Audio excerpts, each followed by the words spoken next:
We are resuming meeting number 12 of the House of Commons Standing Committee on Human Rights. Members, that we are still dealing in the third hour with the sub-amendment from Mr. Lawton on to Larry Brock's motion. The first panel is composed today in person of Mayor Patrick Brown from the City of Brampton. Welcome, Mayor Brown. Monsieur le Président, Mr. Chairman, a point of order. We don't have a notice of this meeting, and mine said that we were resuming the debate on Mr. Brock's motion from meeting number 12, which was suspended. So I'm expecting that we will be continuing meeting number 12. I haven't received any other notice of meeting.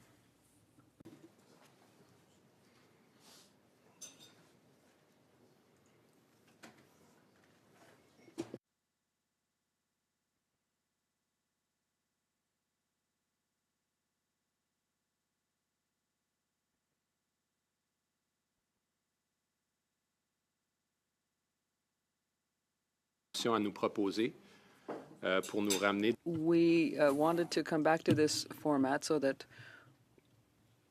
and I'm giving you the surprise, we have two panels, and then in the third hour, we are going to deal with the sub-amendment moved by Mr. Lawton to Mr. Brock's motion. So I would ask him to, well, now you're telling me, you're announcing this as a surprise to me. And you're admitting that to me, but is this the normal way of proceeding at the Justice Committee? I've been here since 2019, and this is the first time there's been a surprise notice of meeting before.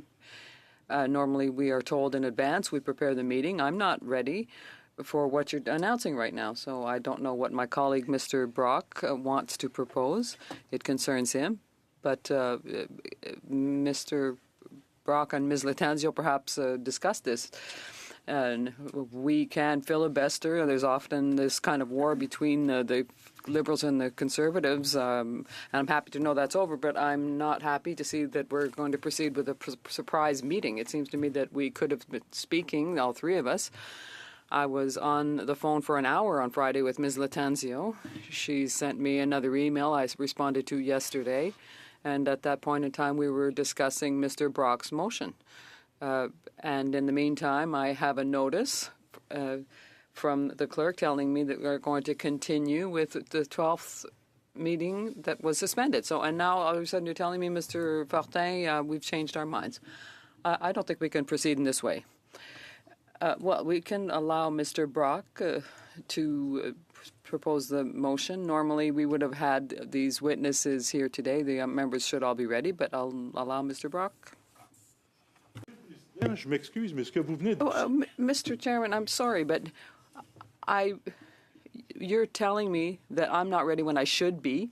I never received a notice of this meeting for the witnesses who are supposed to be appearing, so don't tell me that normally that's the way it works. It doesn't work that way. Normally, we get a notice of meeting, and we work according to that.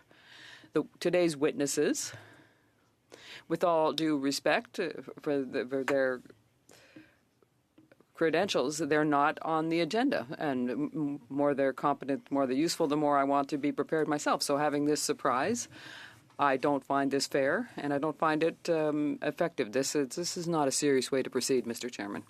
I'll allow Mr. Brock to move his motion. Thank you, Chair. And I thank Monsieur Fortin for his intervention. I too would like to know why we did not receive a notice of meeting with respect to potential witnesses. It's unfortunate that that was not done. But for the purposes of resuming debate on my original motion, which was then amended, which was then sub-amended, I have a proposal that I have circulated to every member at committee. I believe we have an agreement to conduct the balance of this meeting in the following fashion. I wish to read the motion out at this time.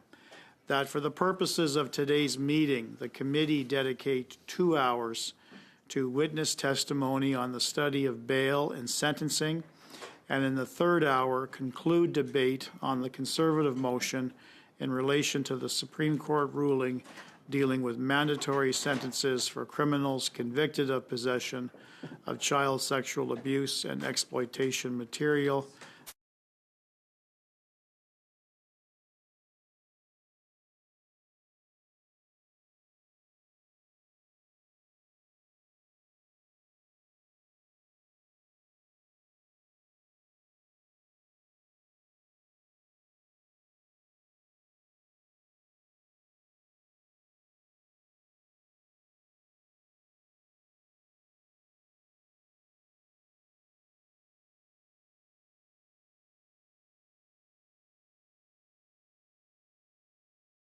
That was proposed by Mr. Brock that you've read out. There is no specific amendment on that. And on that, let's go directly to a vote on that motion. Unless we have unanimous consent. Well, we need a unanimous consent to pass this motion. So all those in favor of passing this motion, say aye. All those against? Okay, so this motion fails.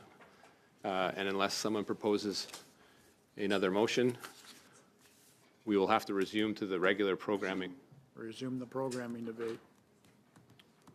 Mr. Lawton, Just to add to the speaking list. your proposal, Mr. Brock, is to, there's no other motion proposed on the table? Yeah, Ms. Latanzio. I'm going to move a motion. I don't know if I'm on. Just give me 2 minutes.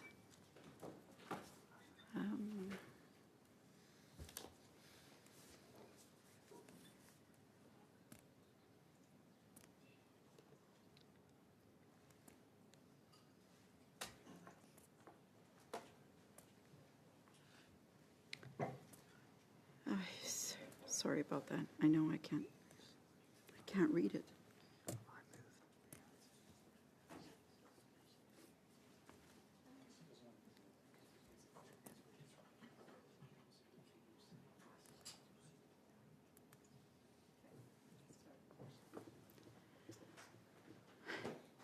Mark on. Yeah, go ahead. Okay. I move, Mr. Chair, to now hear from the witnesses. Okay. That's immediately votable, so all those in favor?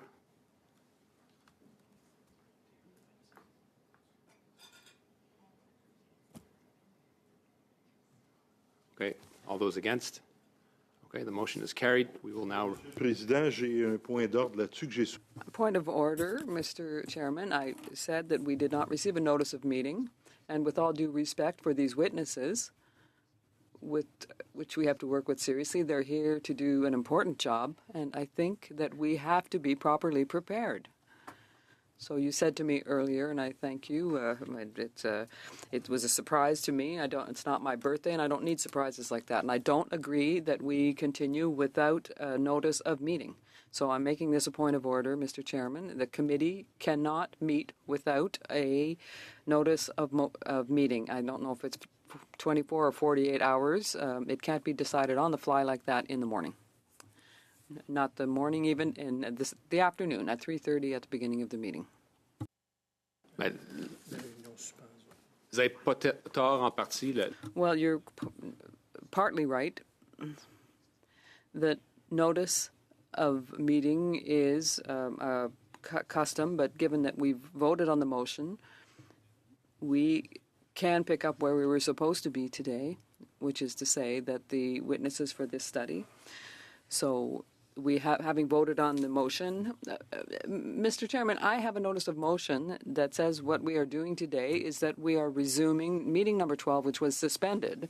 That is a notice of motion that I received today, and like all the other members. So don't tell me that we were supposed to hear these witnesses. That's not what we had on the notice of meeting. So I don't know where this idea comes from that we should hear from these witnesses. I believe it was discussed probably in good faith by colleagues around the table who thought it would be useful to hear from these witnesses. They're important people who deserve to be heard. But I regret we have a way of proceeding, and we can't move with chaos. We have to have some kind of order. I understand your point very well, but we just adopted Ms. Latanzio's motion, and on that note, we will hear from the witnesses who have been waiting patiently for a good half hour. So you say you're going to hear witnesses on the basis of a motion here when we haven't been convened to meet on this subject? That's your decision? Well, I challenge that. Are in favor of Mr. Fortin's challenge to this chair? Yeah. Shall the rules, again, in reverse, shall the chair's ruling be sustained? All those in favor say yes. Sustained? Yes. All those against? Nous allons, Monsieur Fortin, nous allons procéder au témoignage. We will start first with Okay, we'll begin with the testimony. Mayor Brown, who's here in person. Mr. Brown, you have 5 minutes, and the other witnesses by group will also have 5 minutes. Thank you, Mr. Brown. Over to you. Yes, we can hear you. Okay, great. Well, an honor to be here at the Justice Committee. I once sat on this committee as a parliamentarian, and I know the important work that you undertake. And it heartened to hear that you are having this extensive look at bail reform in our country. We have a bail system in Canada that is tragically broken, and it is very encouraging to hear that it is being addressed with the attention that it deserves. I represent a city where I believe public safety is the #1 issue in Brampton and in Peel Region. And I see that through my responsibilities as not only as mayor of the city, but as a member of the Peel Regional Police Services Board. And for the last 5 years, we've had a campaign for bail reform. We launched a petition, and we have had it as our #1 advocacy point in Ottawa. What started this campaign was the tragedy of Darian Henderson Bellman, who lost her life to 5 shots from her former intimate partner. This individual was released on bail 5 times. It was a preventable tragedy. More recently, and I say tragically, almost every few months we hear another example of this. After Darian Henderson Bellman, we should have said never again would a preventable tragedy like this happen, but that hasn't been the case. Just a few weeks ago, we paid witness to the tragedy of Savannah Kula. Savannah Kula had her life taken from a former intimate partner who had a history of violence and firearm offenses. And the fact that he was released to take her life is a tragedy that shook our community. And it's why I believe the bail reform presented is so necessary for the country. We have the same criminals committing the same crimes again and again and again. It has become a revolving door. We even had one instance in Peel Region the chief of police told me about where someone was released for stealing a car and stole a car from the parking lot of the courthouse in Brampton. To the point that on talk radio they were laughing about it, but it's no laughing matter for those whose security has been pierced. I wanted to share some stats with you. I did some research in advance of this testimony.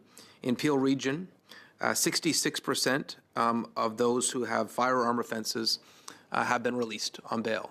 So 66%, 2/3 of the individuals who committed firearms offenses were released. That is, someone who commits an offense with a firearm should not be released. These are people that have terrorized the community, and the seriousness of a firearm offense should be treated as such. I'd also wanted to note that I understand that it's not simply the criminal code. We have serious challenges to correctional capacity and judicial resources. And I wanted to put that on the record as well. We are short crowns, short interpreters, and too often at Maplehurst, our local correctional facility, the inn is full, and there is no capacity to send additional inmates. Almost every case in Peel Region is given additional credit when it comes to sentencing because of the challenges of the system. And so my plea today, on behalf of my residents, is that this robust bail legislation needs to be passed. And whether there are amendments that are required to strengthen it, I don't believe public safety should be a partisan issue.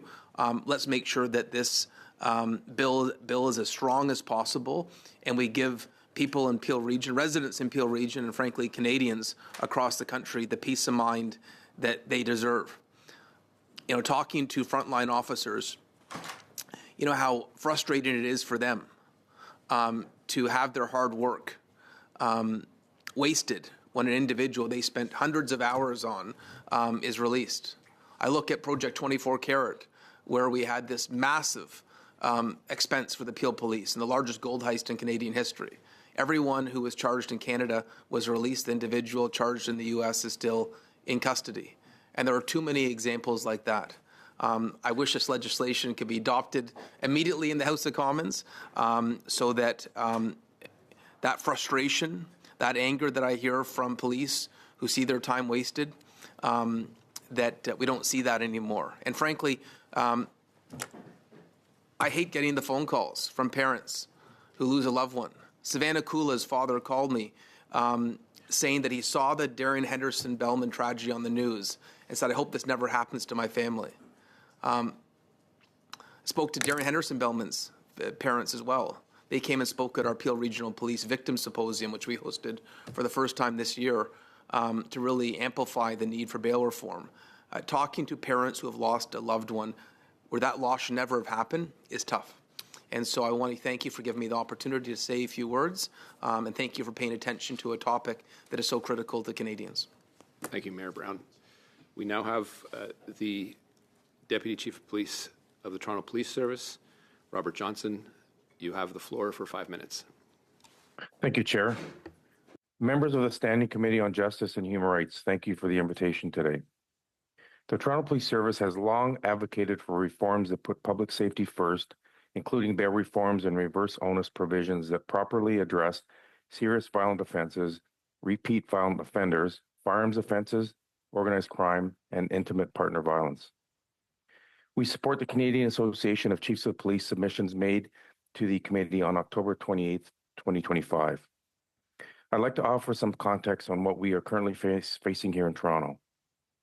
Policing in the biggest city in Canada is complex, and we consistently have to adapt. Over the past decade, there has been a general increase in the volume of shootings and firearm discharges. Although we have seen more recent declines, particularly over the last 5 years, the longer-term trend remains concerning and is the focus of our planning and resource allocation. Auto thefts have decreased since 2023. However, we have seen a steady upward trend over the past decade. Auto thefts have, home invasions are down as well compared with last year, but this follows a notable increase in recent years, upwards of 400%. We believe that the Bail and Sentencing Reform Act, introduced last month by the Minister of Justice and Attorney General of Canada, is a step in the right direction to protect the public and deter criminal activity, to rebuild public trust in the justice system, and to strengthen morale among police officers. For example, the proposed amendment to modify the tertiary ground for the denial of bail to require courts to consider the number or seriousness of any outstanding charges is warranted. Despite crime indicators trending in the right direction this year in Toronto, certain high-profile cases involving reoffenders committing violent crimes while out on bail continue to undermine public trust. And for our frontline officers, as Mayor Brown had mentioned, when they keep arresting the same individuals over and over again, they feel like their work doesn't make a difference. Recently in Toronto, we arrested 3 individuals who were all under 18 at the time of the crime in August. This was for the murder of an 8-year-old who was struck by a stray bullet in his bedroom. Although there has been a slight decline this year, we continue to see more young people becoming involved in gun-related activity. With a clear rise over the past several years, this increase reflects a troubling shift in both accessibility and attitudes towards firearm among youth. This is a serious challenge that requires a whole-of-society effort. In a densely populated city like Toronto, shootings in public spaces are not only incredibly dangerous, but they can also cause lasting trauma and uncertainty for survivors, families, and entire communities.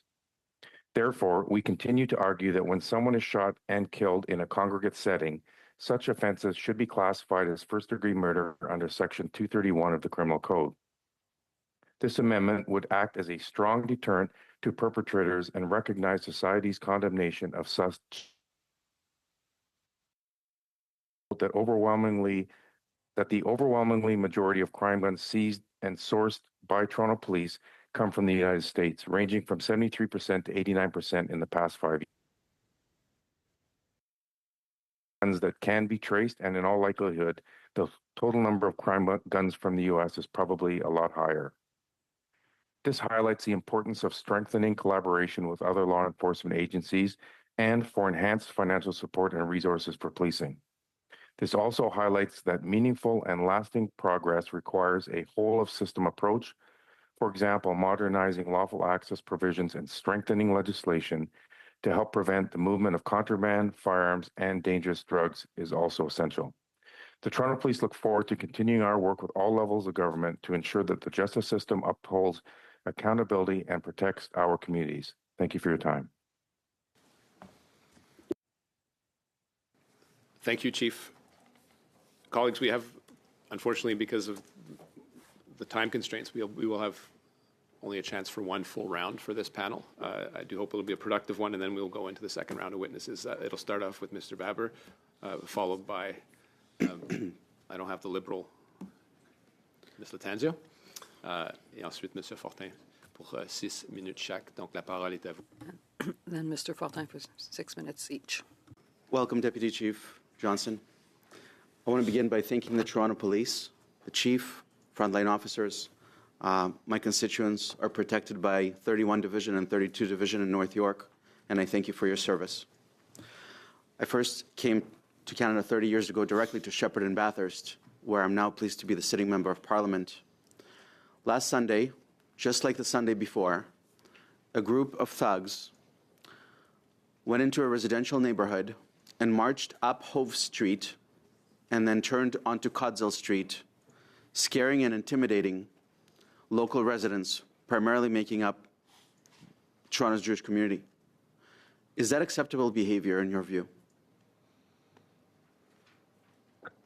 Thank you for your question. It's a complicated situation for sure. And what I can tell you is our officers are there observing and will lay charges when we feel the criminal code has been breached.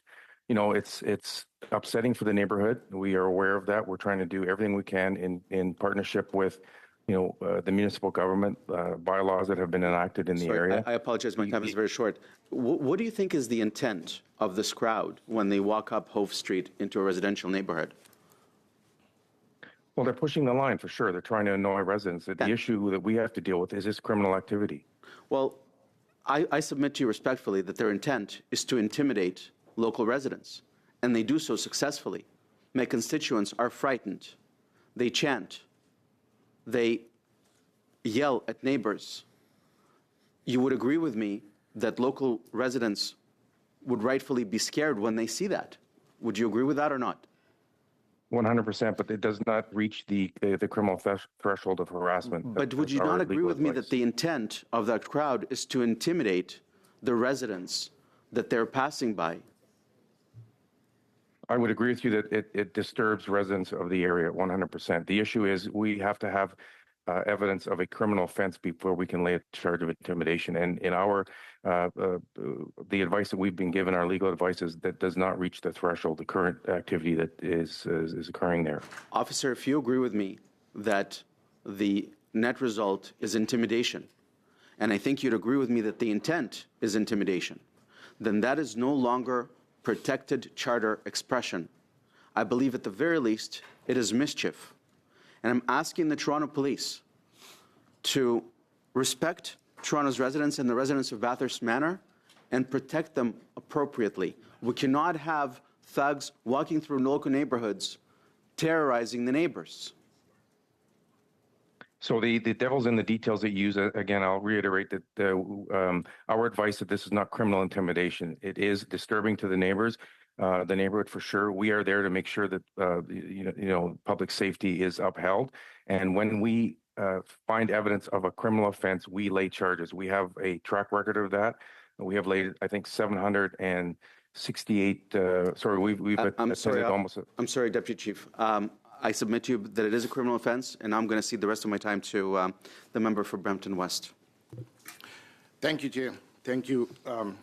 My question to Mayor Brown is, Mayor, thank you, Mayor, for coming here. And my question to you, do you believe that we must ensure that the proposed liberal bail reform should be properly amended and strengthened to avoid any leak from government oversight?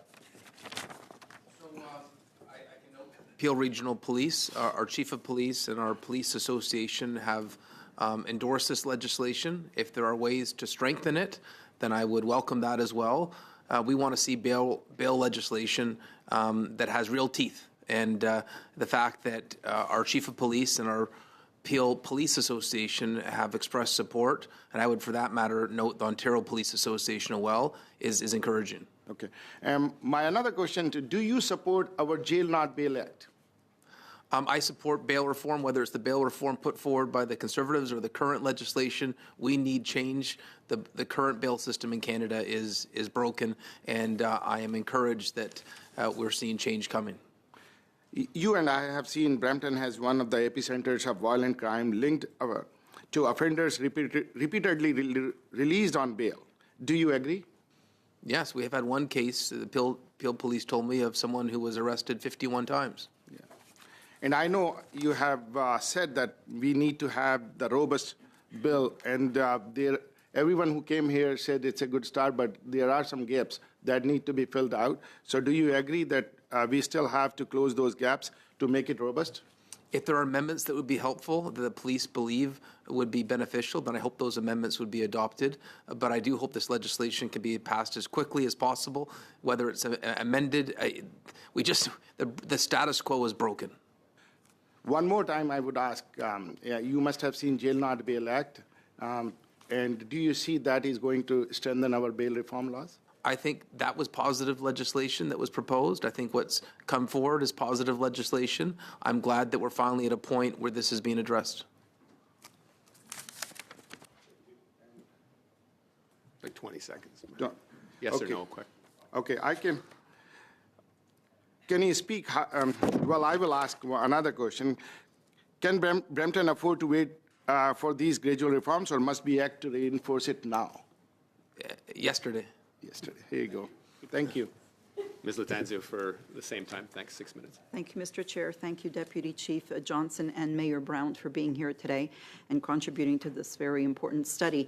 Mayor, you said publicly, and I quote, "I support the federal government's action through Bill C-14 to strengthen bail and sentencing laws." Can you explain to us in more details why you believe these reforms are urgently needed, as you've said a couple of times here today, but why specifically, that you believe that the reforms are imminent? Well, if I could give you the best illustration, is I asked our Peel Police leadership team, I said, if this legislation was passed, would Savannah Kula's tragedy have occurred? Would Darren Henderson's, Bellman's tragedy have occurred? And they said no. And if those lives could be saved, I know there's countless others that could be saved in the future.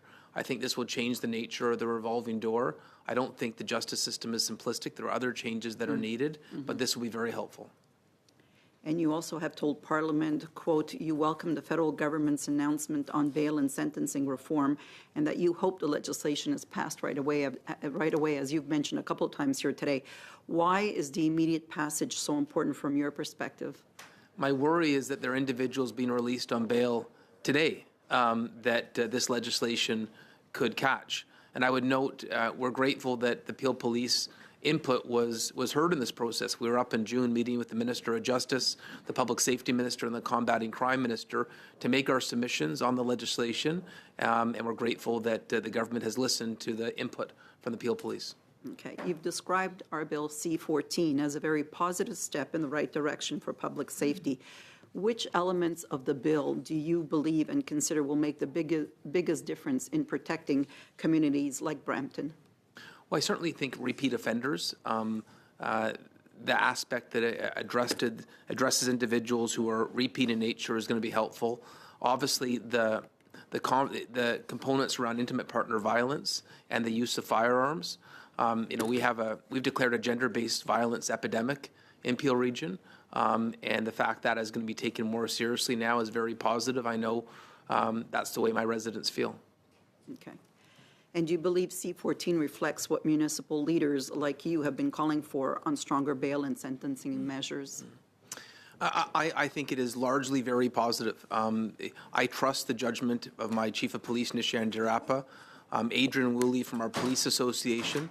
They've looked at the legislation. They have publicly endorsed it as a very significant step, positive step forward.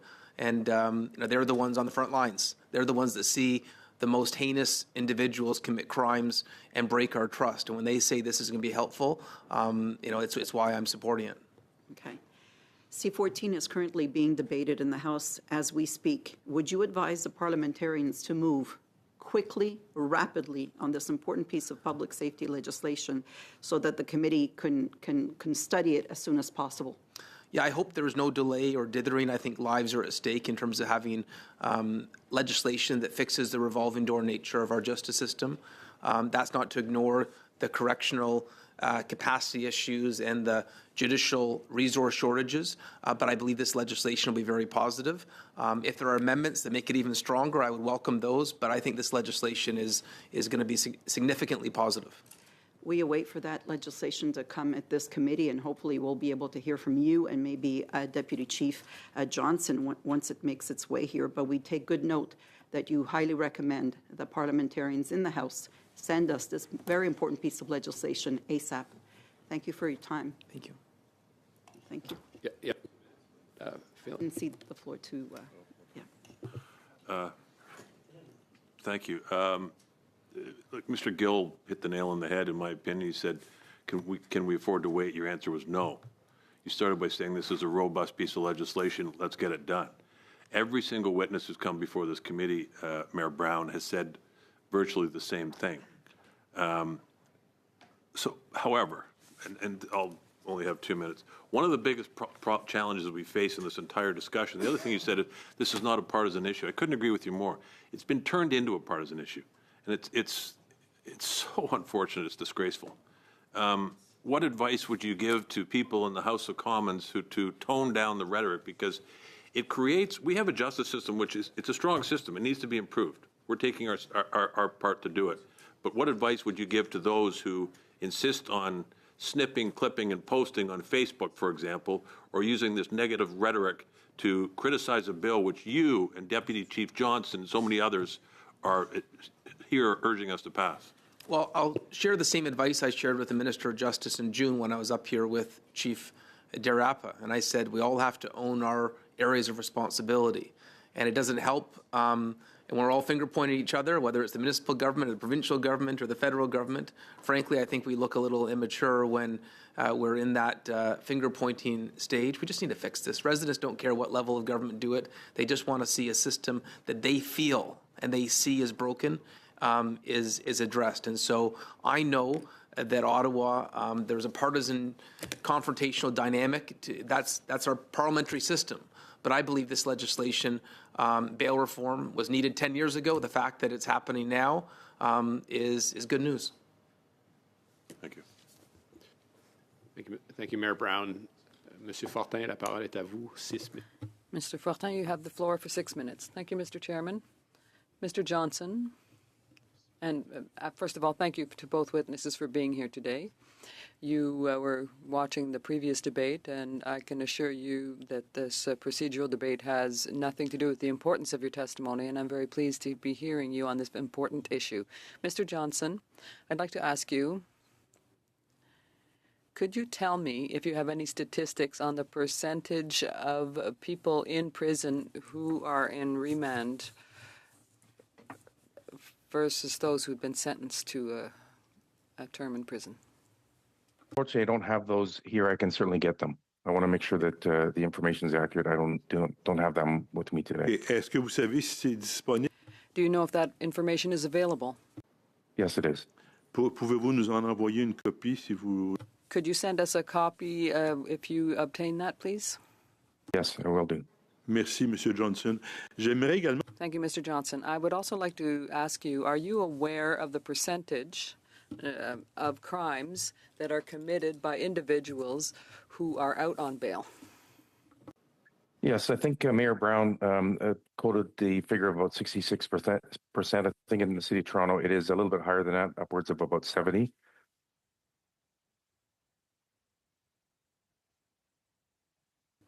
Microphone, please. Par des gens qui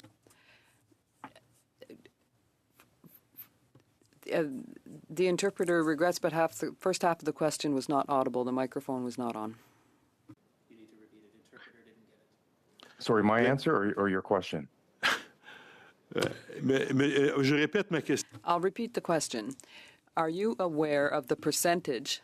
I'm sorry, Mr. Johnson. I want to make sure we understand each other. The percentage of crimes that are committed by people who are out on bail. So people who are awaiting trial and have been freed on bail. So if you take the total number of crimes committed in your region, do you have an idea of the number of crimes or the percentage that are committed by people who are out on bail? Thank you for that. My misunderstanding of the question originally. I don't have the exact figure here. I mean, we would have to look at, if we're talking about violent offenses or all crime in total, which I know we have. I do not have those with me today. Merci. Thank you. I'd like to ask you, are you aware of the figures concerning the increase in crimes committed by repeat offenders, so people who have already been found guilty and who commit other crimes? So are there any statistics on that? Has that gone up over the last 10, 20 years? Do you have any statistics on that? And I don't have them with me. We do capture that, and there has been a dramatic increase. I know that for certain. The exact figure I do not have with me today, but can get that to you. Okay. Okay, thank you. Can you, and you're going to find me tiresome, I'm asking for statistics, but I'm trying to be efficient here. The rate of rehabilitation for criminals, people who've been found guilty of a crime, I put them in two categories: those who we send to jail, who are going to serve their sentences, and those who have conditional sentences. So are we in a position to assess the rate of rehabilitation of these people?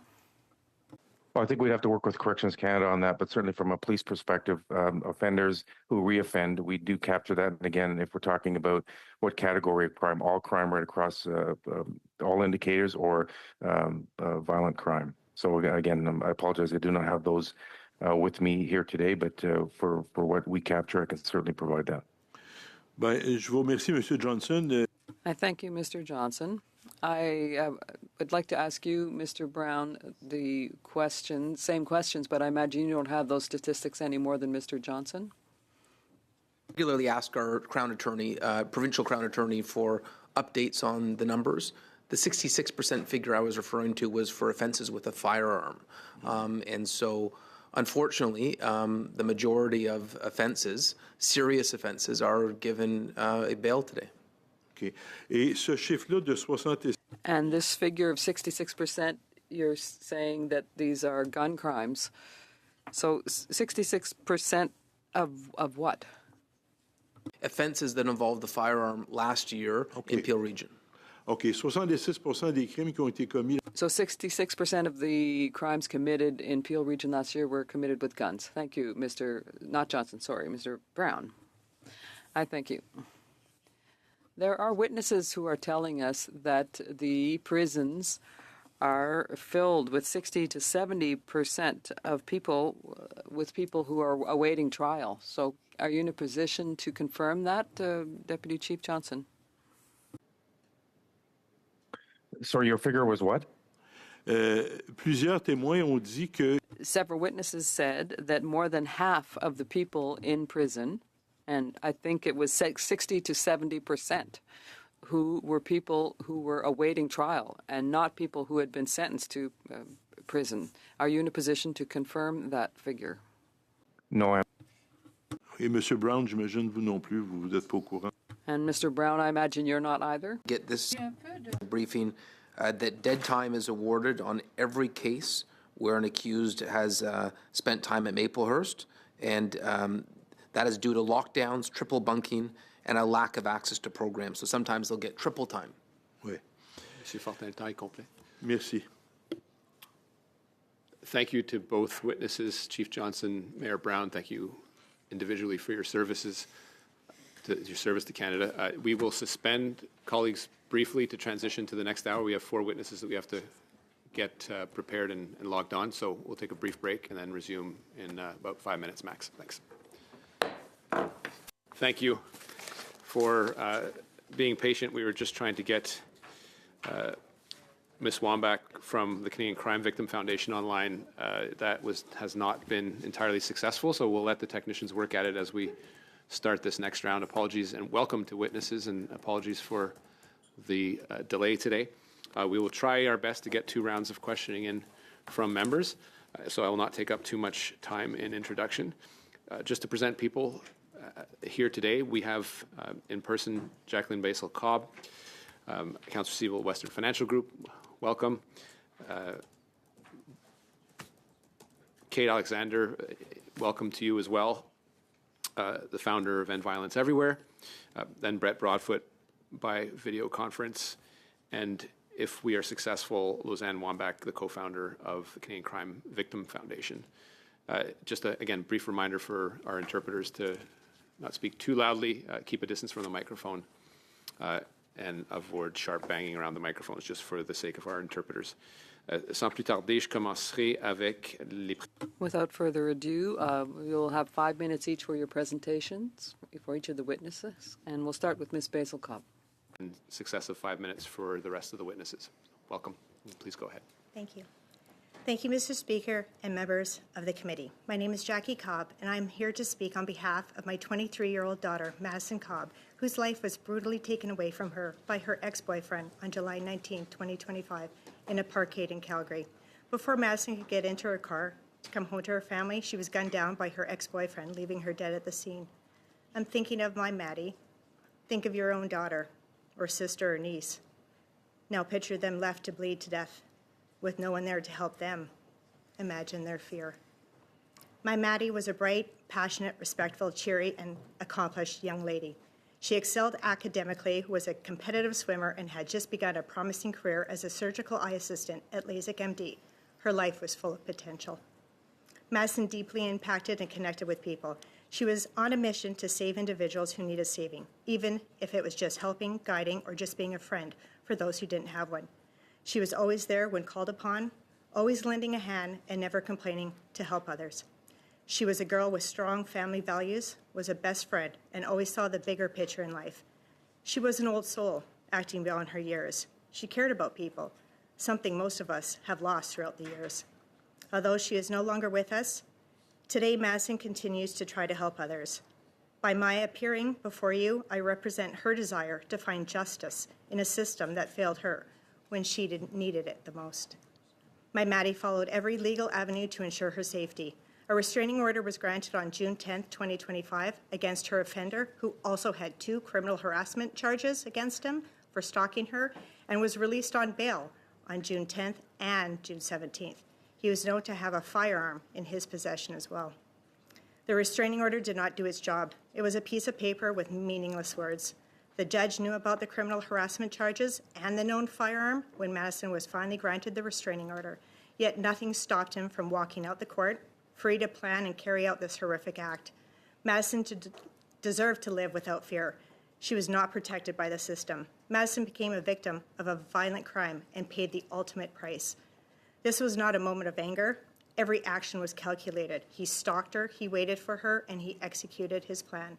The nature of this deliberate act should automatically remove any possibility of bail or leniency. He chose to take her life. He should be held accountable. I stand here before you on behalf of Maddie and the thousands of women and men who have been impacted by domestic violence. Maddie is not the first person to suffer at the hands of the legal system, and she will not be the last, unless a stand is taken to change the current system. Please, I urge Parliament to enact stronger consequences for the repeat offenders and those who breach protective orders. Early intervention, such as mandatory evaluations and monitoring the offenders, this could prevent escalation and save lives. We must prioritize the right to live a life protected by law in safety from such criminals. How many innocent people need to die, like my young daughter Madison, for legislation to change? We all know the law is broken. We hear legislation might change, but it never does. Parliament has the knowledge, the power, and the authority to make the necessary changes to implement stronger sentencing now, before more innocent lives are taken. The system needs to change. Why are we so forgiving and give the offenders so many chances? The criminals know our system and its loopholes, and they are taking advantage of it. Please protect the innocent. Criminals should not have the same rights as you and I. My life has changed forever. I will never see my child walk through that front door with her incredible smile, knowing she is safe. I can't kiss her goodnight, say I love you, or call her when something is exciting. I won't have the joy of seeing her walk down the aisle or having kids of her own. All I have left are photos and videos to help her remember every detail of her appearance and listen to her voice on tape so I can hear how she spoke my name. I hold her clothes so tight so I can remember how she smelled, and I hum her favorite song in my head all the time because I don't hear it blaring from her room any longer. Now I have to look at an empty chair at my dining room table where she sat when we ate. I walk past her room with a constant sadness of the good times we shared in that room. There will be no more treasured family vacations we loved taking together. Now I have a constant worry. My family will fall apart because of this crime, like so many other families have. I stand here today to advocate for change, so no other family endures this pain. You never think it will happen to you until it does. You can make the difference. Hold them accountable on their first offense, so this tragedy won't become your nightmare as I am living for the rest of my life. Thank you. Thank you, Ms. Basil Cobb, and your courage in testifying today. We will go directly to Ms. Alexander and then to Mr. Broadfoot. Love you, honey. Thank you to the members of the committee. I want to begin by commending you on what has clearly been a tremendous success, a justice system so efficient, so protective, and so flawlessly designed that victims and survivors across this country have nothing to fear. And I honestly don't think that we need to be here today, so we might as well just go home. But we can't go home, because none of the aforementioned is remotely accurate or truly reflective of the graveyard of preventable deaths that Canada has become. My name is Kate Alexander. I'm a model, actress, artist, and founder of End Violence Everywhere, a registered charity in Canada serving survivors of intimate partner violence, sexual assault, and gender-based violence. On July 31st, 2021, I was nearly killed by my former partner in Leaside in Toronto. Despite the severity of the attack, having photo and video evidence of him nearly beating me to death, despite the tactical team coming to my home, despite 8 charges he faced, he was released on bail almost immediately for $500, and I've never even had a criminal trial for my attempted murder because all 8 of his charges timed out under Jordan's rule. I don't even have a peace bond because it expired. I lived in hiding for months after the attack before being forced to move to the United States. And had I not left Canada, he probably would have been successful in his quest to end my life. He nearly did that to the woman he dated after me, and I found out the one before me as well. The scariest part is my experience is not unique. It is common in Canada. Abuse is happening to women, children, and yes, men as well, every single day in this country without consequence. At my organization, we serve these survivors that we call the experts because they are the experts of these issues, their experience, and the horrors of not having a functional justice system. If you have not engaged with the system nor read the entirety of the Criminal Code of Canada, I would not call you an expert, regardless of your parliamentary title. We, the experts, call it the injustice system, and we live the damage that it does every single day. A most recent example is of a club promoter, Mark Holland, who notoriously has sexually assaulted dozens and dozens of women spanning generations. He is on the registered sex offender list, and this past August was released on bail for more sexual assault charges as free in the community once again. I met Mark when I was 18 years old outside of a nightclub on King Street West in Toronto, and something in my gut told me to stay away from him. My instinct was beyond accurate. Over the last decades, I have watched Mark Holland harm 8 of my friends and brutalize dozens and dozens of other young girls with impunity, and he's out on bail again. I have seen hospitality groups and clubs continue to hire him despite knowing what he does. I have seen him breach conditions repeatedly and still remain free. Still working in nightlife venues, still hunting victims, still protected by systemic gaps that enable serial predators. It's almost as if the government wants this. Our team at EVE is supporting hundreds of survivors, and we receive thousands of disclosures online and directly through our advocacy channels. These are not fringe cases. These are Canadians, primarily women and children who are unsafe in their homes, unsafe in their communities, and unsafe because the system that is supposed to protect them protects the abusers. The charter rights of criminals appear to outweigh the charter rights of victims. We are supporting survivors who sleep with bags packed by the door. We are supporting survivors who relocate provinces because their abuser was released. We are supporting survivors who have been told directly that the system cannot help them until something worse happens, until the blood is drawn. And even then, in those instances, as I know from personal experience, it's not enough. The only time it seems to be enough is when she's buried. We have to die, and then you care. Sort of. Dozens have been killed recently by partners who were released on bail despite clear histories of violence.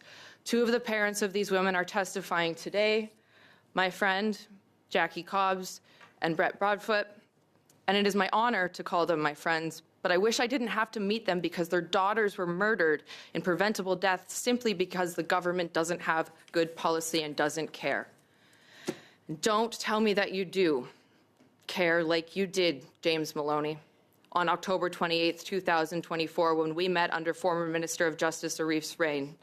You promised me you would see our pleadings through. You promised me that having a family of lawyers helped you understand firsthand what we go through. You promised me that you cared, and you promised me that you would do something about the horrors of the Canadian criminal system. And I left your office that day hopeful. How stupid of me. You never called me again. Ms. Alexander, your time is up. All If you right, could briefly then leave it conclude. right there. Thank you. Mr. Broadfoot, over to you for 5 minutes, please.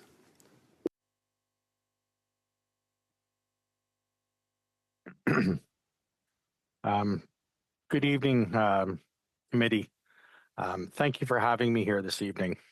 Again, my name is Brett Broadfoot, and I'm here to speak for my family, and most importantly, for my beautiful and now deceased daughter, Brianna. I hope also to speak on behalf of other victims of intimate partner violence.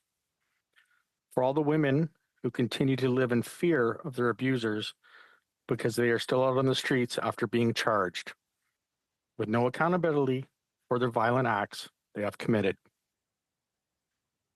I would like to share my family's personal experience at this time. On March 15th of 2024, my daughter Brianna was brutally attacked by her boyfriend. She was left with 2 black eyes, a fractured orbital bone, several other broken bones in her cheeks, and severe bruising around her neck from his hands having been wrapped around them in strangulation. She was only 16 years old at the time. Her attacker, aged 18, was arrested on March 15th and charged with assault plus assault with choking and suffocation or strangulation. He was released from custody on the same day he was arrested. He was sent, after being scheduled to attend court again on July 31st, 2024. He was sent with orders to not communicate, or go near my daughter, as well as refrain from possessing any weapons. We couldn't believe he was released, just allowed to continue as if nothing happened, while Brianna remained in the hospital struggling to recover from the injuries he had inflicted upon her. Our family felt that we had zero help or support during this time. We were set to sit alone with the knowledge that our attacker was just out there, unmonitored and unchallenged, ready to assault again whenever he wanted. Unfortunately, that thought came true. On July 16th, 2024, Brianna, now 17, was attacked again by the same individual, but this time in a much more serious way. At approximately 1 a.m. on July 17th, we were woken by the sound of a police sergeant knocking on our home door. We were told that our daughter had been taken to the critical care trauma unit at Victoria Hospital with multiple stab wounds. We were told that the same individual had abused her again. Brianna fought as hard as she could, but unfortunately passed away from her injuries on July 18th, 2024. We lost our baby girl. Our worlds have changed forever. To this day, I truly feel that Brianna could and should,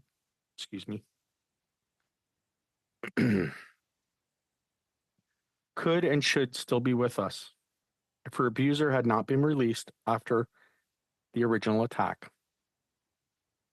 or at least monitored. Our system completely failed us, just as it has failed so many others in the past. We need to stop the catch and release of arrested abusers now. Granting immediate freedom to an individual who has violently assaulted and hospitalized a defenseless young girl or woman is incomprehensible to me. The strangulation charge needs to be taken more seriously. It's holding someone's life in their hands. Letting them breathe or not breathe. Think about that. This is a high-risk factor that should make someone be considered a violent offender. How is it not? Our system allows offenders to exist, completely unmonitored, as if nothing has happened. Survivors are forced to live in constant fear of being abused again by the same man. This is not right.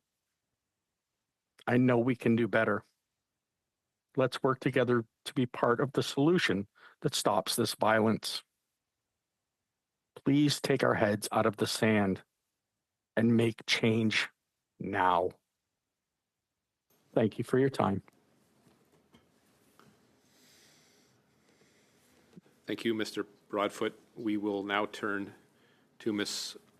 Wambach from the Canadian Crime Victim Foundation, as she's online. I'll just give it a few seconds for Lausanne for you to start speaking, but if we do hear you, then please proceed. You have 5 minutes. Okay. You'll need Thank you for. You'll need to turn your camera on if possible, Ms. Wambach. Oh, sorry. I'm new at this, so. So am I. Hopefully, no, for some reason it's. Oh, okay. Yeah, we there see you you. go. Please go ahead. Okay. Thank you for inviting me here to speak about this very important issue. The entire court process is huge, causes huge stress and re-victimization for the victims and or the family members who are also very greatly affected and can be considered as victims as well. From lies told by the defense about the defense lawyers in court about the victim with impunity, to the victim service, which a lot of victims tell me make matters worse. And in our case, they didn't even offer to help us. We didn't get any help from them. And finally, and the terrible, terrible legislation around bail, parole, and sentencing. Offenders are let out on bail, receiving life sentences, and then out on parole, often to reoffend. Because after all, there's not enough parole officers to watch them. So what does that say about the value of the lost or compromised life?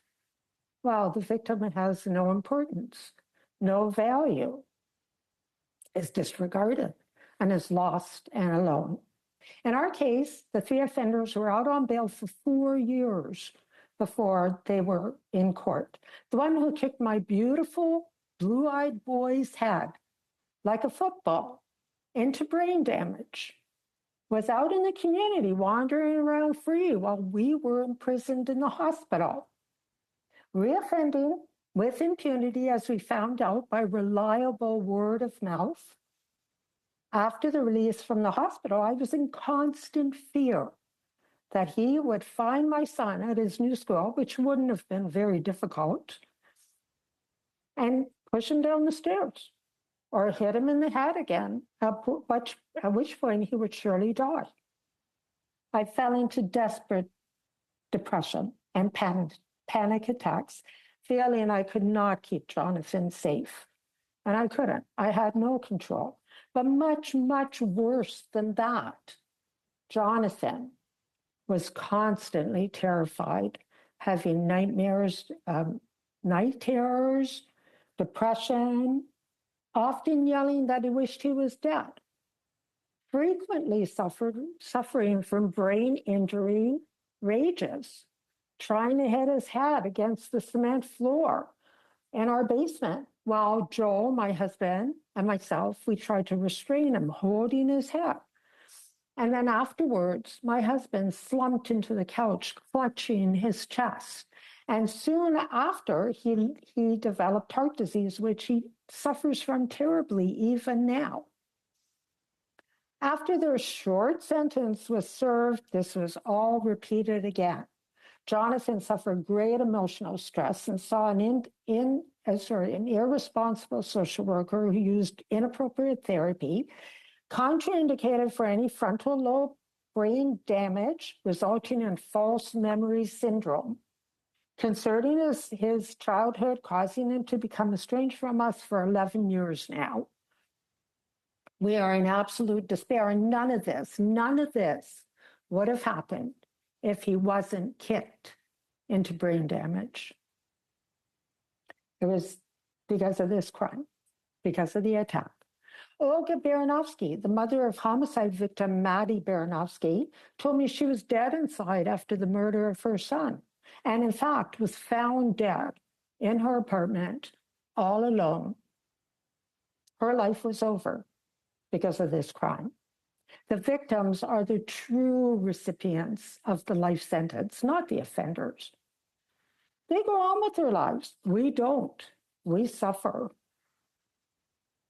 Insomnia, depression, panic attacks, and other mental health issues, we are lost and alone and in pain. The offenders are let out and continue to receive free psychological support. In fact, the correctional investigator said recently that funding for psychological help for the inmates should be increased. But isn't it funny how there's no mention about the psychological support for victims? By the way, we received no psychological help unless we sought our own, at our own cost, of course.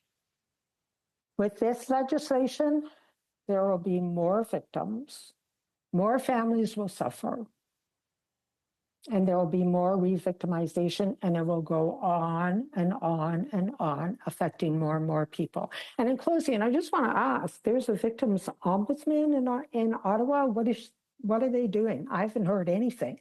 And also another thing I wanted to mention was that it's so easy to find support and funding if you are Ms. starting a Wambach, group. your time is complete. Just take a few seconds to conclude if you could, and we'll have plenty of opportunity to ask you more questions. Okay. So do you want me to just finish what I was saying, or? Just if you could in like 15 seconds. Okay, well, just that the funding for the victim-initiated groups is like very hard to find. And thank you so much again for this opportunity. Thank you. Colleagues, we'll do our best to get these 2 rounds in, so we'll go with Mr. Brock, Chang, Fortin, 6 minutes each, followed by Lawton, Maloney, Fortin, Baber, and Dillon. Over to you, Mr. Brock.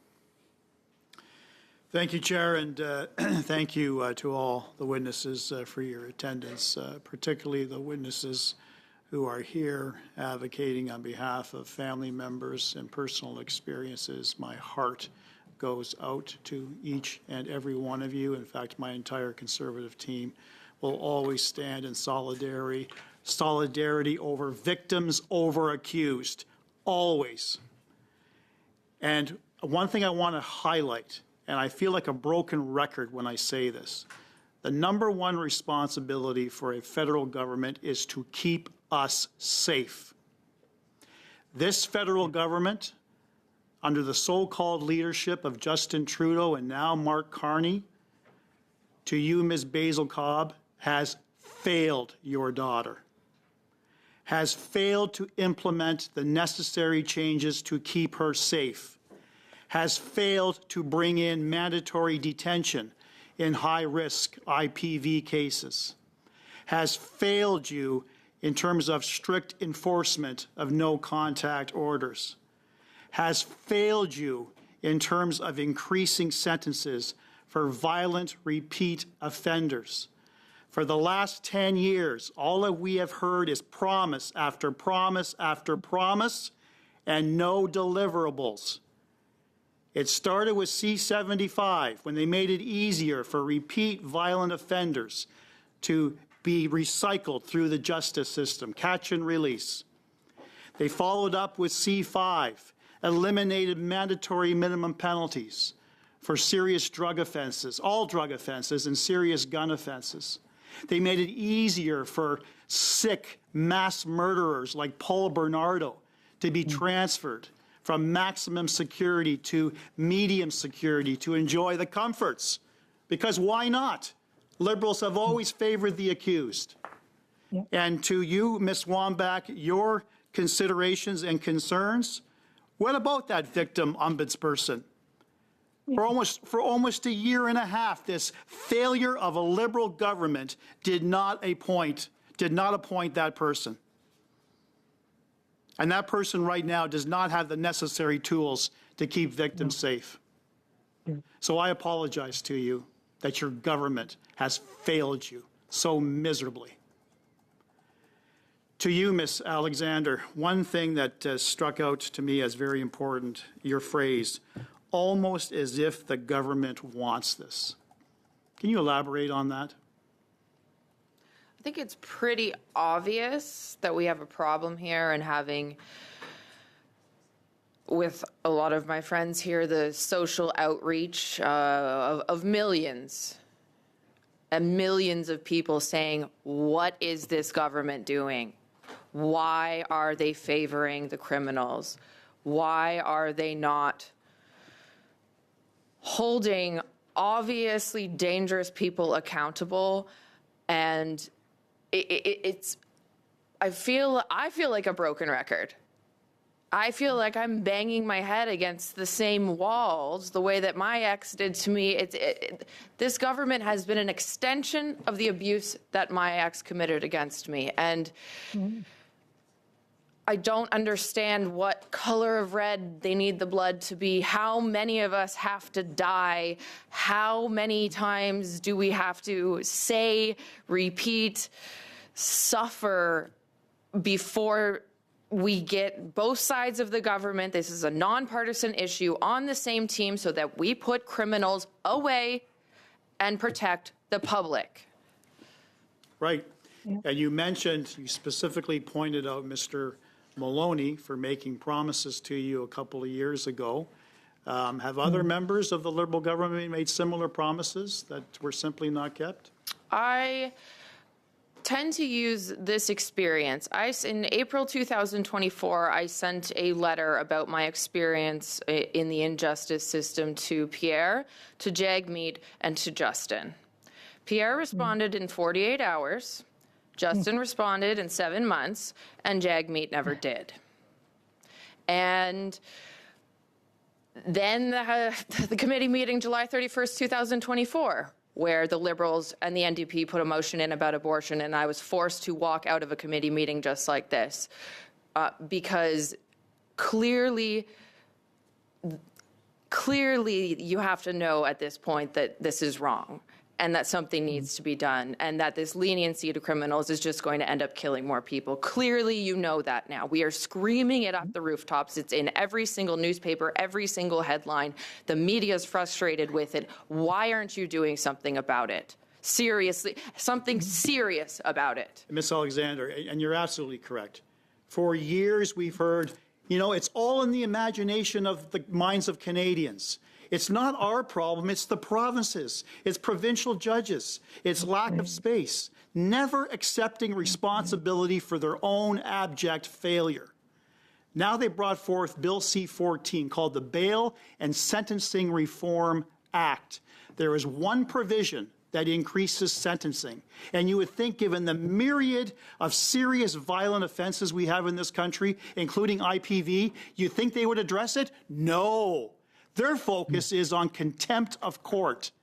People who are subpoenaed to give evidence and choose not to, they want to increase the penalty from 6 months to 2 years less 1 day. It shows a lack of priority on that side of the House when it comes to your rights. That's what we'll fix. Thank you. Thank you, Mr. Brock. Mr. Chang for 6 minutes. First of all, thank you all for being here with us today. Thank you for your courage. Your painful stories and your perspectives are very important to this committee. Protecting every daughter, every child, and every family is exactly why we are strengthening bail, toughening penalties, and investing in prevention, because safety is achieved through action, not slogan. Mr. Bradford, I'm deeply sorry for your loss. What gaps in the current bail process do you believe most directly endanger victims or the general public? Well, Mr. Chang, I think it's already really been said, but I guess I'll reiterate it. The gaps are widely huge. I mean, for my daughter's offender, who was charged with, as I mentioned in my testimonial, of strangulation. Why is this individual even being released with a piece of paper that says not to communicate, not to do this? It's worth about as much as the paper it's written on. We have no monitoring systems for these individuals once they're out. They go unchallenged every single day and are asked to appear for their charges 3 months later at best. So there's some severe gaps. Imagine yourself, somebody putting their hands around your neck and giving and deciding whether or not they were going to let you breathe. Should that not be a violent act? Should that person be allowed out on the same day they committed that act? So to answer your question, I think it's pretty obvious. Thank you. And based on your experience, does Bill C-14 actually address the risks posed by violent repeat offenders? And if not, what amendment would you recommend? Well, no, it doesn't. It was just mentioned by the panel as well. I would recommend that at the very least, if you're going to continue to tell us that these offenders cannot be incarcerated in due time and are just released, that is there not such a thing as house arrest? Is there not such a thing as proper monitoring systems? I mean, I believe we live in the year 2025. We have a lot of technology, a lot. And I think that we have the ability to do a better job monitoring these offenders and abusers than what we're doing now. And the archaic way that we form allowing them to walk our streets is literally killing people. and leaving these women and girls and these people that are being abused to live in fear and hide. And I just don't buy it. I cannot believe that it is happening in our communities. I don't know if that answered your question exactly. Yes, but thank you, Mr. And my last question to you is, do you urge all parties to support this bail and sentencing reform and pass it without further delay? I would absolutely ask the parties to, again, this is a nonpartisan issue. You need to come together. You need to understand. And at the very least, think about your own daughter, niece, mother, grandmother, whomever, best friend who may be a female. Think about them. Think how you would feel, how the ripple effect would affect you if they were attacked or taken from you in this manner. Let's come together here, people. Nonpartisan. Let's just do it. Thank you, Mr. Bradford. And my next question goes to Ms. Cobb. I am very sorry for your loss, and thank you for standing up for your daughter today. Do you believe Bill C-14 goes far enough in addressing repeat violent offenders, or are there any additional measures you feel are missing? Definitely not. The answer is no. Nothing can change what happened, but you guys can make the change. And having it stronger, making better decisions, you guys have the capability of doing it.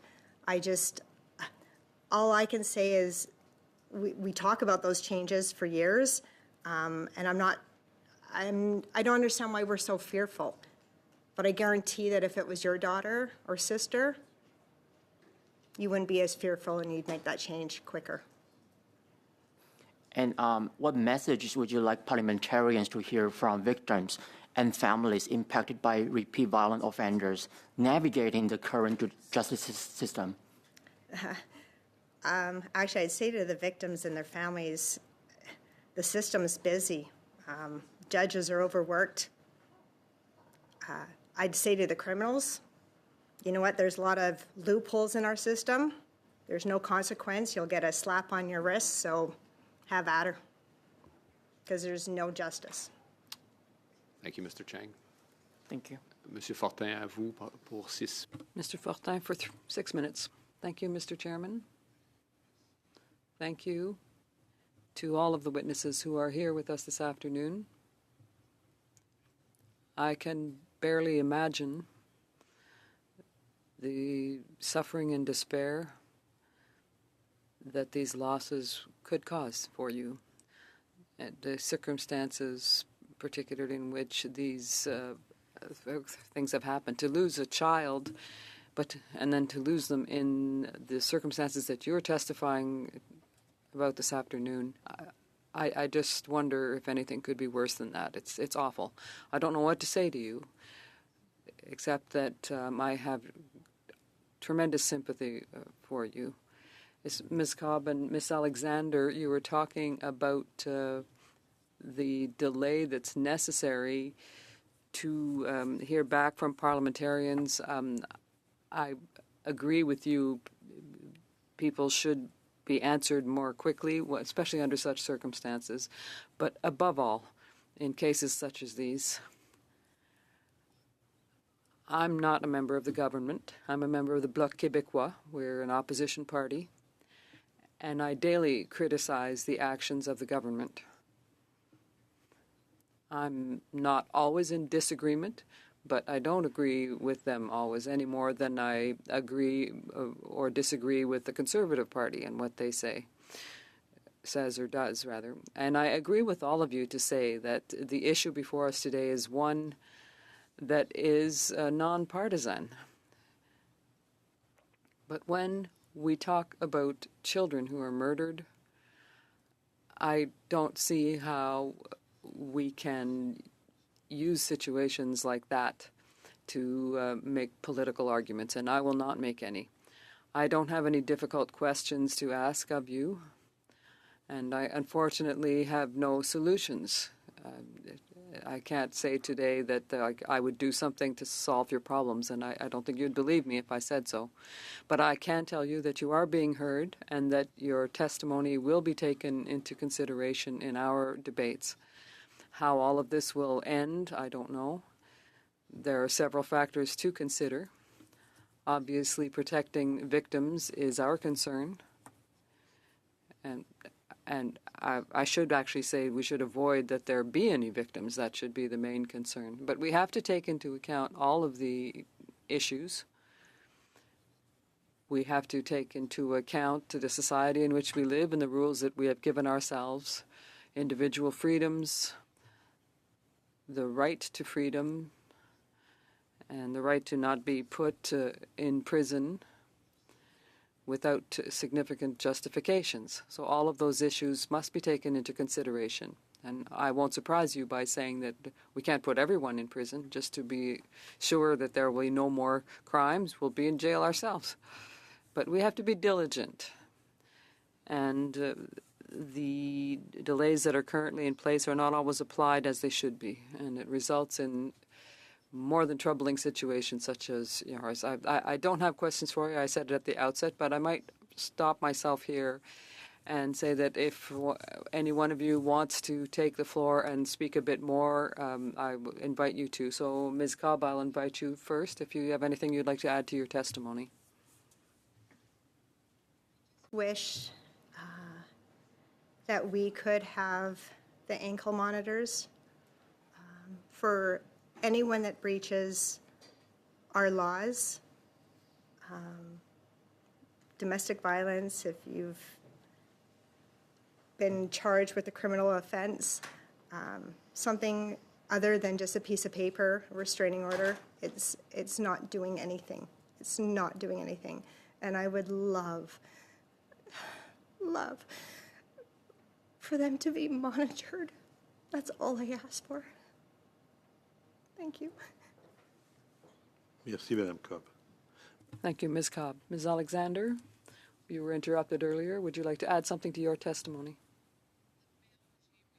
In this country is not protecting victims, it's actually producing more victims. And we would really like to see the sex offender list be public. I think that makes a lot of sense. We would really like the government to understand the psychology of abusers. And I think that that's where we need to base laws. These are not normal individuals. These are dark triad, Machiavellian, psychopathic, antisocial, and narcissistic personality disorders, chemical imbalances that produce the recidivism rates of these crimes that we see so often. And it is not a majority of the population, it's a small subset of the population that keeps getting away with it. And so we need to understand that if someone is charged with strangulation, they are going to do it again. That needs to be the assumption. And I know innocent until proven guilty, but right now it's innocent until she's dead.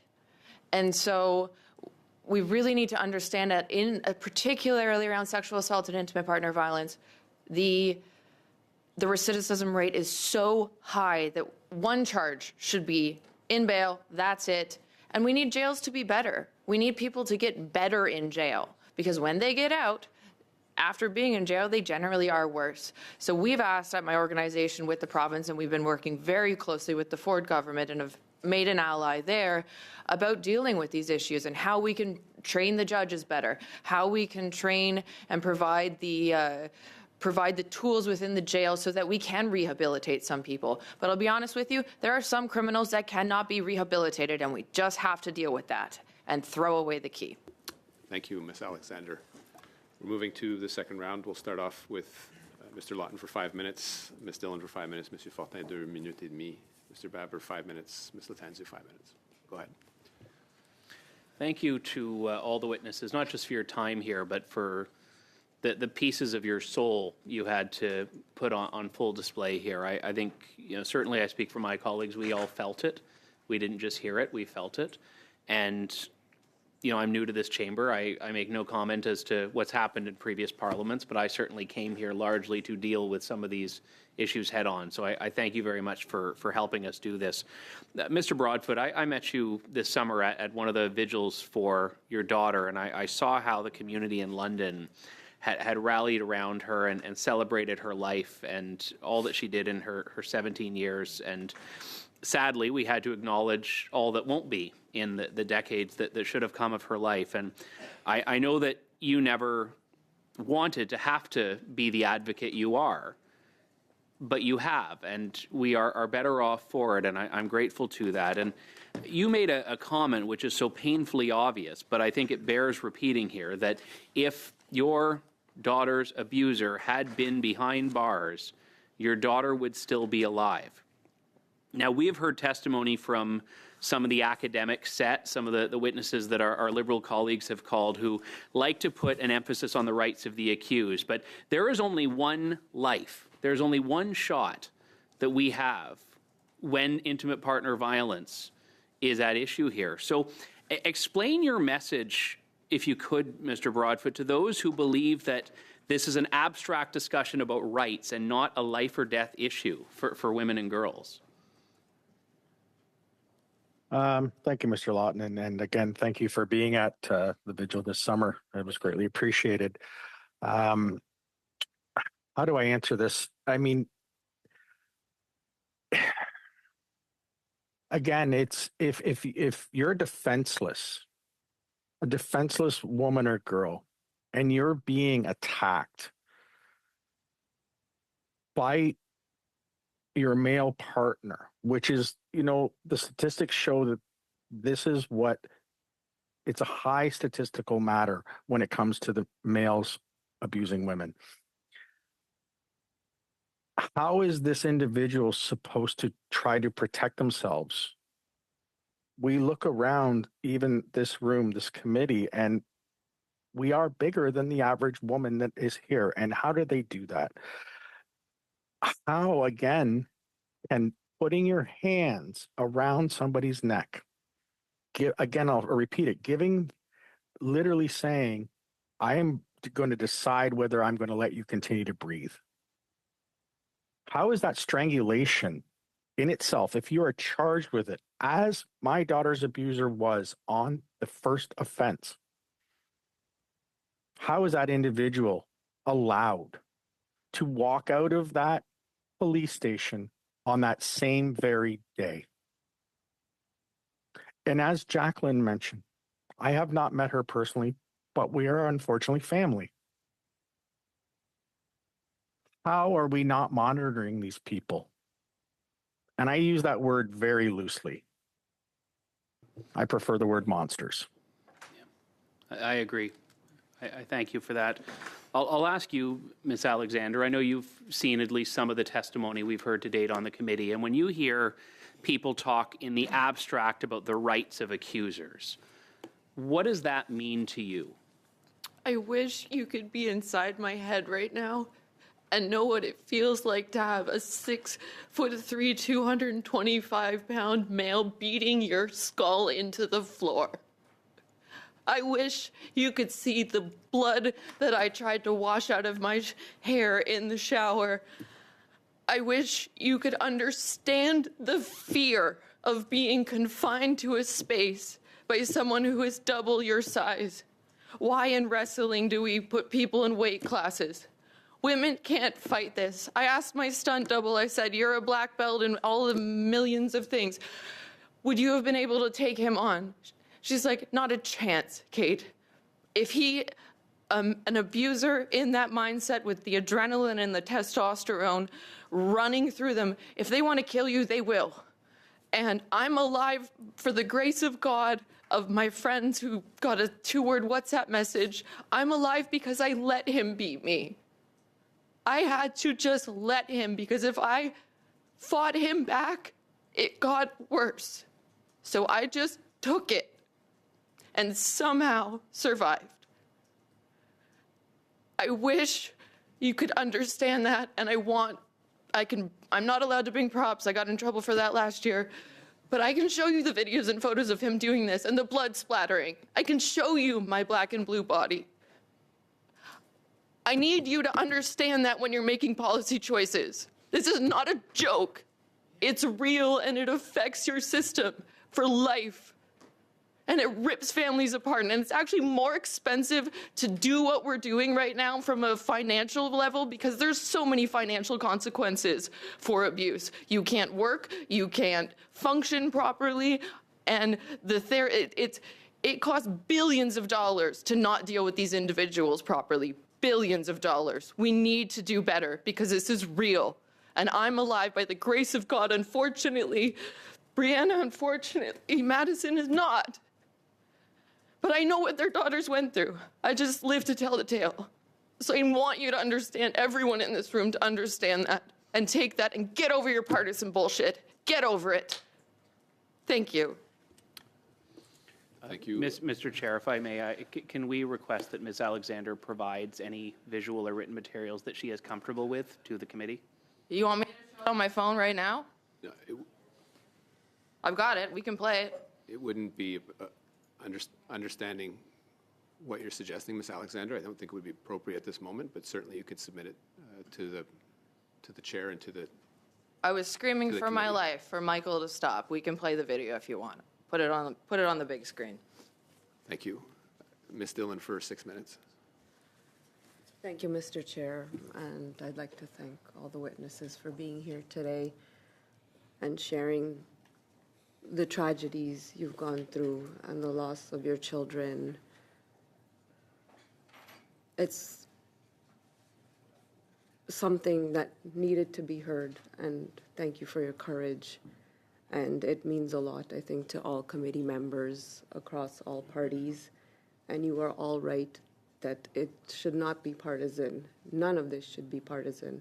And I thank all of the witnesses for repeating this here over and over again. In 2022, I don't know if you know, I presented a bill, C-233, also known as Kira's Law, and it had to do with intimate partner violence. And in 2023, it received royal ascension with unanimous consent from parties across the aisle. Everybody unanimously consented in Parliament. It became a law. And what this law did, it amended the criminal code. And for the first time ever, we even addressed coercive control, which is where a lot of this starts from. And when we look at coercive control, most often it's a stepping stone. And this was never, ever considered as part of the argument. And in Kira's Law, we also saw that judges, and you mentioned Mrs. Basil Cobb, that they need, and Mrs. Alexander, you as well mentioned, judges need better training, judicial education. So this was changed. Electronic monitoring, you mentioned this as well. It requires justices to consider using electronic monitoring as a condition for release orders. And the bill was a result of the advocacy of Kira's mom. This too was very, very painful, the testimony we heard at that time in 2022, 2023. And we saw during COVID everything that was happening, the intimate partner violence, how it shot up. Could you please talk to us a little bit, maybe Mrs. Basil Cobb, we'll start with you, about coercive control, and if we could focus on that and see what better we can do, because these are changes we all did together, we all made together. I presented the bill, but I thank again all parties, and it went to the Senate, and it quickly passed and became part of Section 515, and there are other sections. And then across all provinces as well, we saw that they noticed Kira's Law, and similar laws were enacted. So, Mrs. Basil Cobb, if we could start with you. If I could just pass it to you first. Yeah, absolutely. Thank you. There was a bill tabled by Laurel Collin, NDP, 332C, which had unanimous House support, ended up in the Senate at second reading. I'd like that bill to be resurrected. It's thorough. We've added as stakeholders to it. I think that everyone in this room would do well to resurrect that bill, because that would make coercive control a crime, and coercive control is always present in abusive situations. And so that would give the police the grounds, because the problem is right now you have to wait until someone's bleeding before you can press any charges. And so that coercive control bill would help save lives before the blood gets drawn. We also need an amendment to Jordan's rule, because I know it was done in good faith, but the road to hell is paved with good intentions. Jordan's rule needs a giant asterisk or a notwithstanding clause usage. We should not be timing out cases simply because we don't have the resources or it hasn't been funded properly. We should not be throwing out. I think it's 30% of sexual assault cases get thrown out under Jordan's rule now. So that's 30% more offenders that are just out on the street simply because we didn't get to go to court. Those are 278 of the criminal code is another one. In the current law, the defense counsel is able to subpoena all of the victims' hospital records, personal journals. Anytime they've talked to anybody in law enforcement, they can subpoena the victim's entire life and weaponize it against them in the court. And they do that. So Section 278 is something we need to look at. Bail, Jordan, the 332C, and 278, and I think that would help at least give us a good place to start. But we really ultimately need the court system to be trauma-informed and survivor-centered. Right now, it's the opposite, and it would make my life, I'll never move back to Canada, but it would be the most amazing thing for the country to all come together and say, hey, we're going to do this. We get it. Canada's 20 years behind most developed nations. And so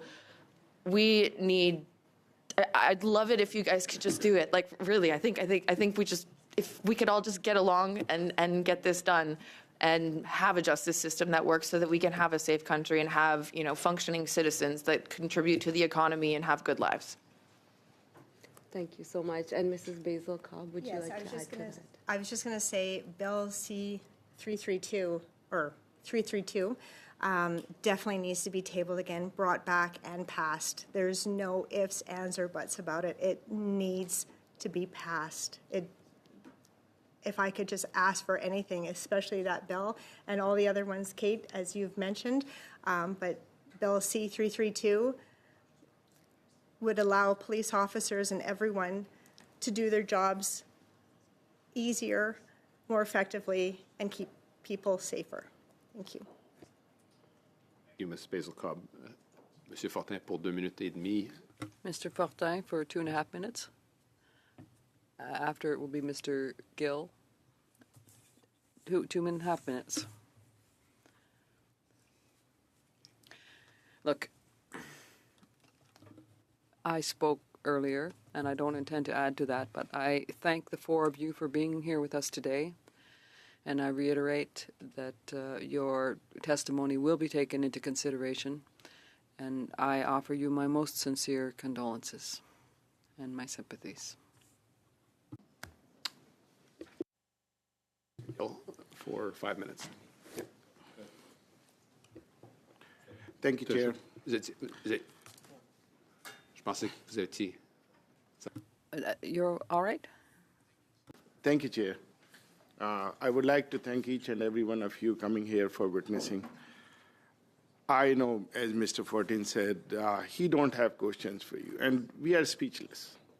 We are really speechless to hear your story. We heard you loud and clear, and I am sorry that this government has failed you, all of you actually. And please accept my heartfelt condolences on your loss and the struggle you have seen in your life. Mrs. Cobb, I would like to ask you, like, not much, but if you could directly to the lawmakers, what would you like to say them? I'd like to say we do talk about change. And again, I'm not sure why we're so fearful of making that change, but if it happened to your daughter or sister or niece, you wouldn't be so fearful and you would make that change, and you'd make it now, not later. You do it now. Thank you. I will tell you that in my capacity, I will leave no stone unturned to make these things. I am, like Andrew Lawton said, I am also a first-timer here, and we will do each and everything in our capacity to bring those reforms that will protect victims, and we have to put victims ahead of criminals. What message would you like to send to Canadians and families about offenders breaching their conditions and being given more chances because of weak liberal laws? I'm just so upset. I'm angry. It just doesn't make sense to me. I would say to the victims, I'm so sorry. I wish I could help. I know the judges are overworked. I know the system is really, really busy. But again, it's more of a message to the criminals. They can just go ahead with a slap on a wrist and get away with it. I cede my time to the member from York Centre now. Thank you. Jacqueline, I read your letter earlier today. I can't imagine. I'm so sorry for your loss. And same for you, Brett. I hate to be the bearer of bad news. I wish I wasn't going to say what I'm about to say to you. It's going to be a bit technical. The police is asking to clarify the burden of proof on these reverse onus offenses. C-14 doesn't do that. We're asking them to codify the removal of the latter principle, which compels judges to release at the earliest opportunity on the least restrictive conditions. I don't have confidence that this bill is going to end the revolving door that our sentencing and bail system has become. The bill doesn't deal with young offenders. The bill doesn't deal with parole. It barely touches on sentencing reform. So imagine right now, Kate, imagine that this passes, that this Bill 14 that they're bringing, that it passes, and nothing changes. And now imagine I invite you here a year from now or 2 years from now. What would you say to my Liberal colleagues across the aisle? Right? This is my third time on committee. It's the same deal. And no, C-14 is not going to work. Bill C-14 is not going to work. Bill C-14 does not go far enough. I do not understand for the life of me why, listening to the type of testimony that we're listening to today, we're watching some of my Liberal colleagues right now not being overly interested in what they're hearing. They have an opportunity. We will get this bill. We can amend it at committee. And I plead with you to please remember today's witnesses. This was the most powerful panel we've had since the beginning of this bail and sentencing study. Let's remember, Jacqueline, let's remember, Brett. And by the way, we have offenses against court orders that are now being overlooked, that are subjected to a diversionary framework by virtue of Bill C-75. They're not being prosecuted. This bill does not deal with it. Please ask my colleagues to deal with that. Jacqueline, would you like to do that? There's unfortunately not time for a response. Mr. Bever. 10-second response. We've gone way over, Mr. Bever. You went way over time. Thank you, Mr. Mott. Ms. Dillon, over to you for 5 minutes. Thank you so much, Chair. Mr. Broadfoot, I would like to ask you, please, and again, I reiterate on my behalf, and I think everybody on this committee's behalf, our sadness at the tragedy your family has been subjected to. There are no words, and I see you struggling, and I thank you also for coming and speaking about your daughter.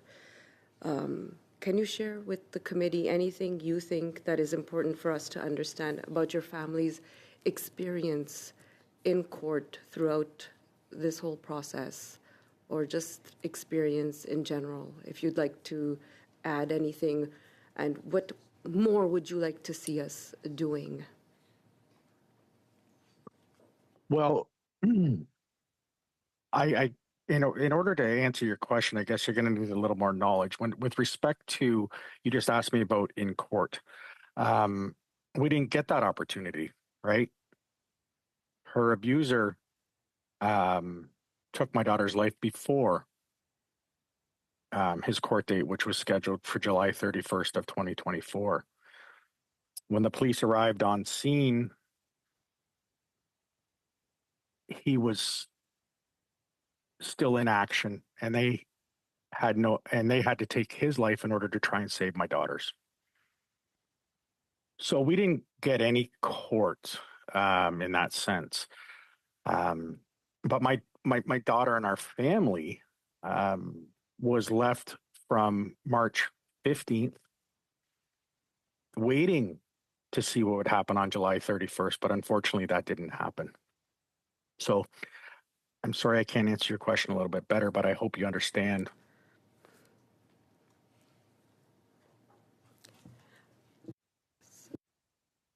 Thank you. I think you helped everybody to better understand this moment all of you went through, not getting any answers either.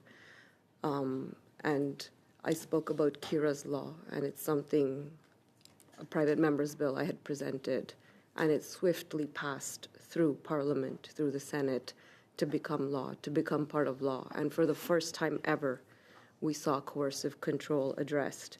We saw the Judges Act, where they were to be trained for intimate partner violence, sexual assault, and anything to do with intimate partner violence really became, for the first time ever, I think, really addressed in the criminal code.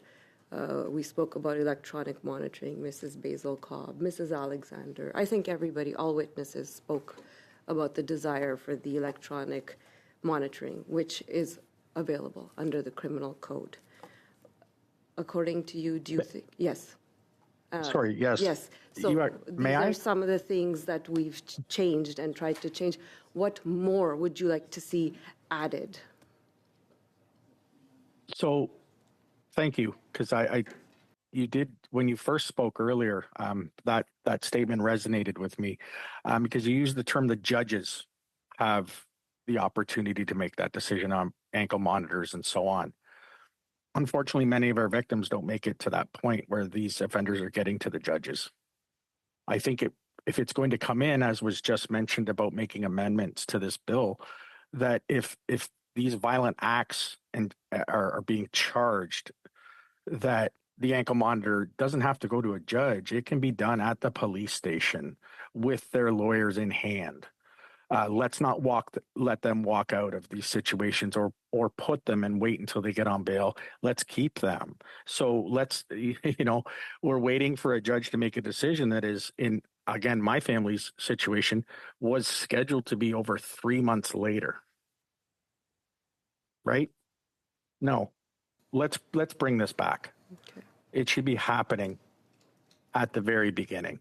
So yes, when I say ankle monitors and things of that nature, unless you're going to put them in court the next morning, which we know is not going to happen, let's put this into law. You are a violent offender. This is what we do to violent offenders immediately. That's my statement on that. Thank you. Thank you so much. Thank you. And thank you, Mr. Broadfoot. We are at time for this panel. I want to take a brief moment to thank all witnesses for their courage and their testimony today.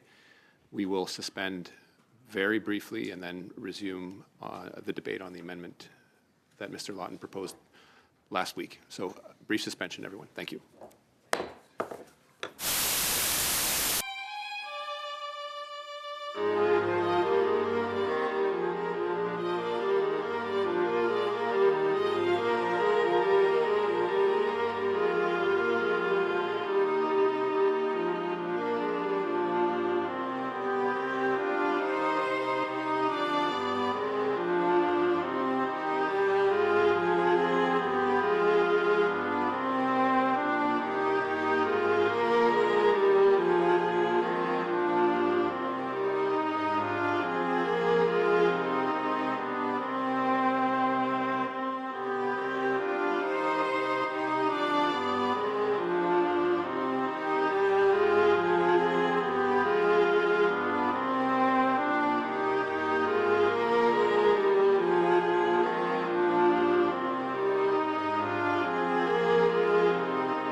Of time, folks, so as we were debating the sub-amendment, the floor was Ms. Latanzia's. I'll give it back to her. Oh, yeah, he did the sub-amendment. Yes. Okay. Floor was to Mr. Lawton. So he needs to, She was already speaking to it. When, that's what I have from That was taken out of order, though, because you had recognized me as a speaker, and then she wanted to put an amendment, so you went to her, and I didn't intervene. Let me just check the notes. Yeah. It should be fixed.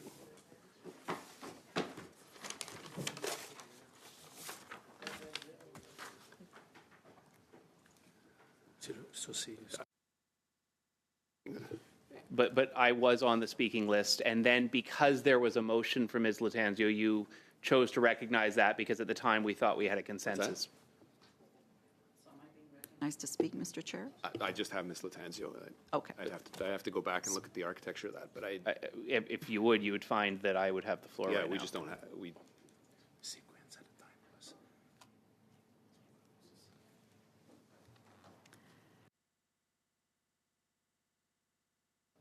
bring everyone up. As long as you'll have the same information working with. Yes, thank you. Thank you, Mr. Chair. According to what we recall was that you proposed a sub-amendment, and then there was the end of when you finally proposed a sub-amendment, it was put on the floor of the committee, and then Mr. Brock moved that we suspend the meeting later. And Point of order. Yep. If the chair is prepared to recognize Ms. Latanzio, she's prepared to put forth an amendment to a sub-amendment, and that is not allowed procedurally. What you need to do is get unanimous consent to amend and replace. That's how it would work procedurally, but you're accurate in that. So please proceed, Ms. Latanzio. Okay. Chair, so I pull back the amendment that was done. I believe it was a session of November 6th, was it not? And so I propose the following amendment to Mr. Brock's motion, and that the meeting at the very end, so Mr. Brock's motion starts with that, given and et cetera, up until the word house, and then we would add the following paragraph, and that the meeting of this Thursday, November 20th, be the final meeting with witnesses on Bill C9. Clause by clause on Bill C9 will commence on Thursday, November 27th, and continue for as many meetings as required without interruption by any other subject. The deadline to submit amendments to Bill C9 will be on Monday, November 24th at 4 p.m.